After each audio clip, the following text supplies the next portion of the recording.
So John, can you talk about maybe some real life stories in terms of things that you've, couples that are getting divorced that you've helped and been able to see success in the work that you do, and any feedback that you've gotten post the work that you do on the vocational service side to show people like this really is possible? Sure. I was working with a gentleman who was in the tech industry, and he contacted me. He wanted me to evaluate himself and his spouse. And he previously had been earning at a high level as a project manager, but he truly was not well suited for that. And eventually, his employer, and this is prior to the decision to divorce, his employer had reduced his role to more of a customer support specialist. And so the issue was, should he be evaluated as capable of earning at that much higher level than he had been, that he had earned before, or should he be evaluated at a more realistic assessment? And likewise, he wanted me to evaluate his spouse. Well, as it turned out, her earning capacity was not required. It didn't require evaluation, but his was really the sticking point, and they were on good terms. But this one particular issue was the sticking point. And, I spoke with the retaining attorney, his retaining attorney, and we said, okay, let's just do an objective assessment. And so what we did is we looked at his prior earning potential, what he was doing now, and we kind of, after doing a transferable skills analysis, we were able to identify options. They weren't at the same level, because he just wasn't capable of earning that any longer. But it did also lay out a plan like, okay, here's where he is. And he can work in this customer support specialist role for a period of time. But through upskilling, he may not have the aptitudes to do this, but there's only one way to find out, and that's to embark on some upskilling to determine whether he can return to work in more of a management type position. So I kind of laid out both scenarios, short-term and long-term, and then I just left it there. I said, here's where you are, here's what you're able to earn now, but here's where you might be able to go. Now that case is still ongoing. I don't even know what's going on. They did resolve it for the time being, but that's the kind of thing that may come back.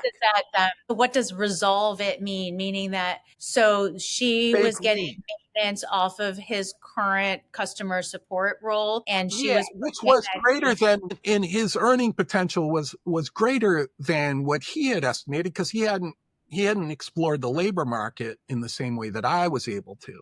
And so, we kind of put him on a path, and what he was able to do is he actually got a state job where his benefits were good, which was, very much agreeable to his spouse, because he was able to take care of insurance needs and so forth. Even though his income was lower, he was able to, address other needs.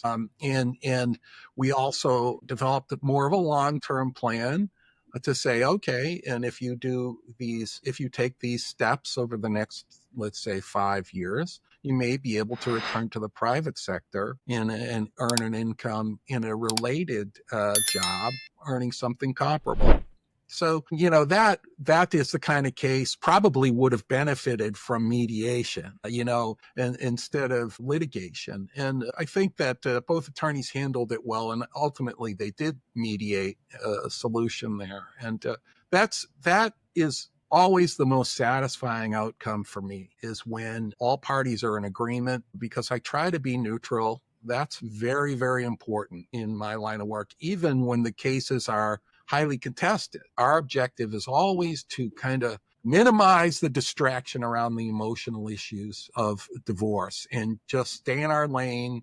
We're going to do the earning capacity evaluation that's fair and reasonable. Do you have any examples where there has been a stay-at-home parent who is highly educated, but yet has made that decision to stay home to take care of the children, and then there is, on the hindsight, the earner, and that you were brought in because the earner was saying, well, my spouse has the capacity to earn and our children are getting older, they need to go back to work.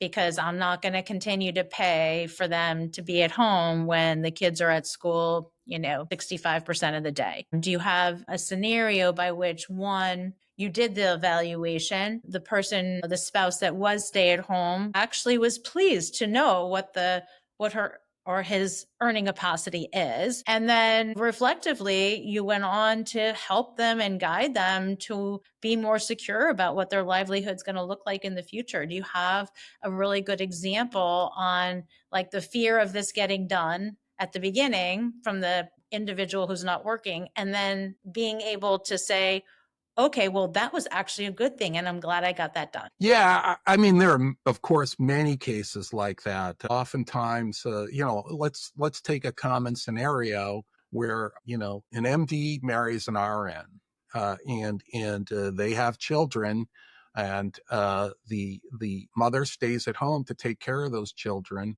And an RN who's employed for has a lengthy period of employment can earn a good living, perhaps not, certainly not as much as most MDs, but still can earn a good living. But one who's been out of the workforce for 10 or 15 years and has been raising children may feel that their skills have lapsed, that the employment opportunities are not as available as they had been prior to marriage, and so forth. So, we may lay out the plan. Again, in this role, we're not counselors to that person, to the spouse.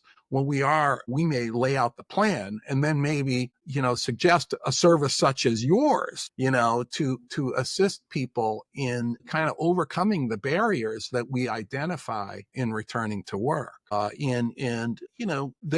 are so many instances where, that is a major barrier.